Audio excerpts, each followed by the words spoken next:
بالله من الشيطان الرجيم. بسم الله الرحمن الرحيم. ألم تر إلى الذين قيل لهم كفوا أيديكم وأقيموا الصلاة وآتوا الزكاة فلما كتب عليهم القتال إذا فريق منهم يخشون الناس كخشية الله وأشد خشية وقالوا ربنا لما كتبت علينا القتال لولا أخرتنا إلى أجل قريب قل متاع الدنيا قليل والآخرة خير لمن اتقى ولا تظلمون فتيلا أينما تكونوا يدرككم الموت ولو كنتم في بروج مشيدة وإن تصبهم حسنة يقولون هذه من عند الله وإن تصبهم سيئة يقولوا هذه من عندك قل كل من عند الله فما لهؤلاء القوم لا يكادون يفقهون حديثا ما أصابك من حسنة فمن الله وما أصابك من سيئة فمن نفسك وأرسلناك للناس رسولا وكفى بالله شهيدا من يطع الرسول فقد أطاع الله ومن تولى فما أرسلناك عليهم حفيظا ويقولون طاعة فإذا برزوا من عندك بيت طائفة منهم غير الذي تقول والله يكتب ما يبيتون فأعرض عنهم وتوكل على الله وكفى بالله وكيلا أفلا يتدبرون القرآن ولو كان من عند غير الله لوجدوا فيه اختلافا كثيرا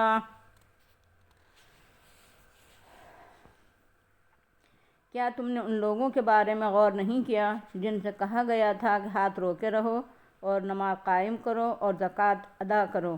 جب ان پر جنگ لازم قرار دے دی گئی، اچانک ایک فریق ان میں سے لوگوں سے ایسے ڈرنے لگا جیسے اللہ سے ڈرنا چاہیے، بلکہ اس سے بھی زیادہ شدت سے ڈرنے لگا، اور انہوں نے کہا اے ہمارے رب، ہم پر جنگ کیوں لازم کر دی؟ تھوڑی مدت کے لیے ہمیں مہلت کیوں نہیں دی؟ کہہ دو دنیا کی متاع تھوڑی ہے اور آخرت بہتر ہے ہر شخص کے لیے جس نے تقوی اختیار کیا، اور تم پر ذرا بھی ظلم نہیں کیا جائے گا۔ تم جہاں کہیں ہوگے موت تم کو گرفت میں لے لے گی، چاہے تم مضبوط بلند عمارتوں میں ہو، اور اگر ان کو کوئی اچھائی پہنچ جاتی ہے تو کہتے ہیں یہ اللہ کی جانب سے ہے، اور اگر ان کو کوئی برائی پہنچ جاتی ہے تو کہتے ہیں یہ تمہاری طرف سے ہے۔ کہہ دو ہر ایک اللہ کی جانب سے ہے، تو کیا ہو گیا ہے اس قوم کو کہ یہ لوگ بات کو سمجھتے ہی نہیں ہیں۔ تجھے جو کوئی بھی اچھائی پہنچتی ہے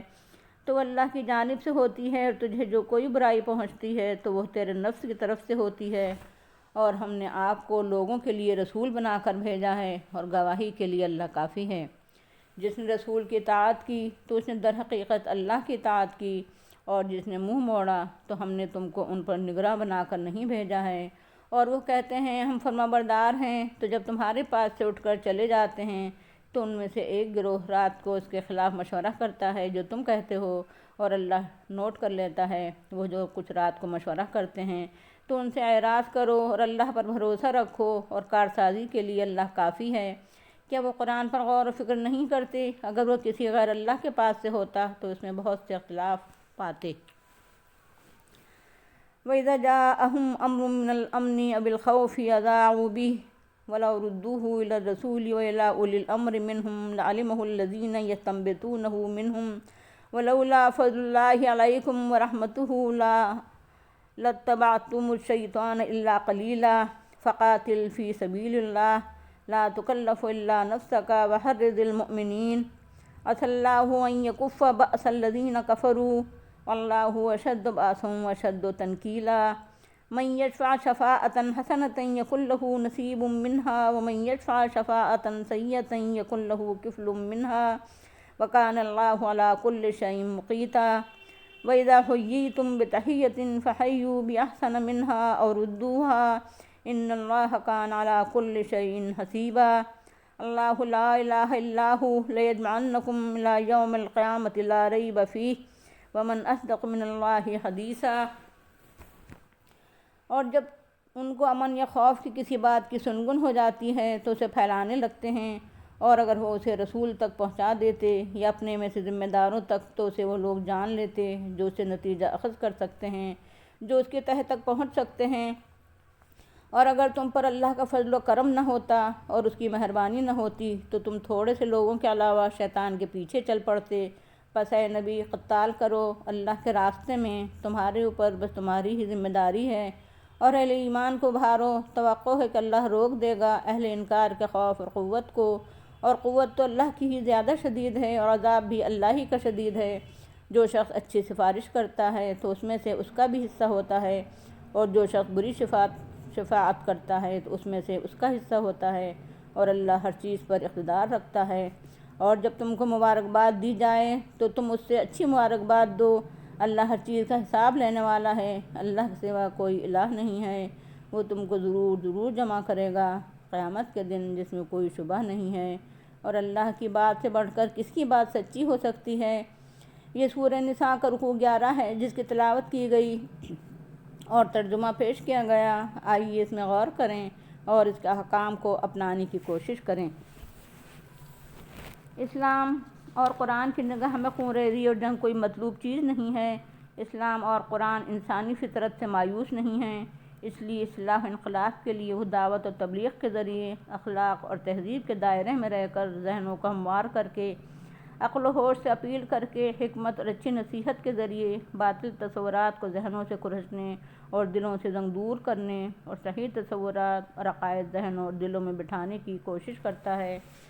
آپریشن جب تک ناگزیر نہیں ہوتا اور کھانے پینے اور لگانے کی دواؤں سے یا انجیکشن کے ذریعے مریض کے جسم میں دوا پہنچانے سے علاج ناممکن نہیں ہو جاتا،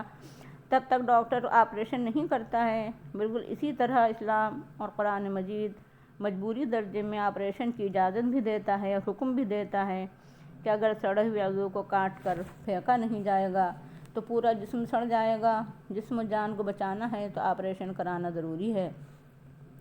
مکے میں 13 برس ایسے گزرے کہ محمد رسول صلی اللہ علیہ وسلم اور مسلمان اسلام کی دعوت پیش کرتے رہے، اور اس کے نتیجے میں کفار اور مشرکین سچے خدا پرستوں کو طرح طرح ستاتے رہے، بلکہ ان پر مصیبتوں کے پہاڑ توڑتے رہے۔ اس زمانے میں کچھ مخلص مسلمان اور کچھ ایسے لوگ جو ابھی پختہ نہیں تھے،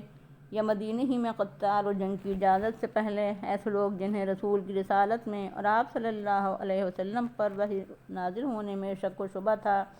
جہاد و قتال کے معاملے میں آگے تھے کہ صاحب ہمیں تو ستایا جا رہا ہے، ہمیں تو ہمارے گھروں سے اجاڑا جا رہا ہے، ہمیں ہماری بستیوں سے نکالا جا رہا ہے، آخر کب تک ہم ہاتھ روکیں، کب تک ہم نماز و زکوٰۃ کے ذریعے اپنی تربیت کرتے رہیں، ہمیں مقابلے کی آخر کب اجازت ملے گی؟ اور اب جب کہ جنگ اور قتال کی اجازت دی گئی یا اس کا حکم آ گیا تو لاف زنی کرنے والے اور ڈینگے مارنے والے گھبرا گئے کہ یا اللہ یہ کیا مصیبت آ گئی، اب تک تو ہم کسی نہ کسی طرح اپنے کو مومن ثابت کرتے رہے، اب کیا ہوگا، اب ہم اپنے کو کس طرح مخلص ثابت کر سکیں گے؟ واقعہ یہ ہے کہ سچے اہل ایمان آزمائشیں نہیں مانگتے، ڈینگے نہیں مارتے، لاف زنی نہیں کرتے، بلکہ اللہ سے یہ التجا کرتے ہیں کہ اگر آزمائش آ ہی جائے اور جنگ ناگزیر ہو ہی جائے تو الہ العالمین ہمیں صبر و استقامت عطا فرما، ہمیں ہمت و جرأت عطا فرما، ہمیں دین کے لیے سرفروشی کی توفیق عطا فرما، الہ العالمین ہمیں شہادت کی موت عطا فرما، ہمیں اپنے دین کے لیے قبول فرما لے۔